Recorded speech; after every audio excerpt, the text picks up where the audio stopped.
भारत निवडणूक आयोगाच्या आदेश सूचनेनुसार आज इचलकरंजी महापालिकेच्या वतीने मोटरसायकल रॅली काढण्यात आली। त्यामध्ये महापालिका आयुक्त ओमप्रकाश दिवटे यांच्यासह महापालिकेचे अधिकारी कर्मचारी सहभागी झाले होते। हातकणंगले लोकसभा मतदारसंघात 7 मे रोजी मतदान होणार आहे। इचलकरंजी महापालिका क्षेत्रातील जास्तीत जास्त मतदारांनी मतदानाचा हक्क बजावावा यासाठी मतदार जनजागृती अभियान राबवलं जात आहे। या अंतर्गत आज इचलकरंजी महापालिकेच्या वतीने छत्रपती शाहू महाराजांना अभिवादन करून मोटरसायकल रॅली काढण्यात आली। शिवतीर्थ, महात्मा गांधी पुतळा, लोकमान्य टिळक पुतळा, रसना कॉर्नर, श्रीमंत घोरपडे नाट्यगृह, चांदणी चौक, छत्रपती संभाजी महाराज चौक मार्गे ही रॅली महापालिकेत आली।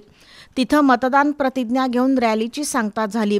या रॅलीत आयुक्त ओमप्रकाश दिवटे, उपायुक्त प्रसाद काटकर, स्मृती पाटील, सोमनाथ आढाव, सहाय्यक आयुक्त केतन गुजर, विजय राजापुरे, मुख्य लेखापरीक्षक आरती खोत, आरोग्य अधिकारी डॉक्टर सुनील दत्त संगेवार, कार्यकारी अभियंता सुभाष देशपांडे यांच्यासह महापालिकेतील सर्व अधिकारी कर्मचारी तसंच प्राथमिक माध्यमिक शाळेचे शिक्षक सहभागी झाले होते।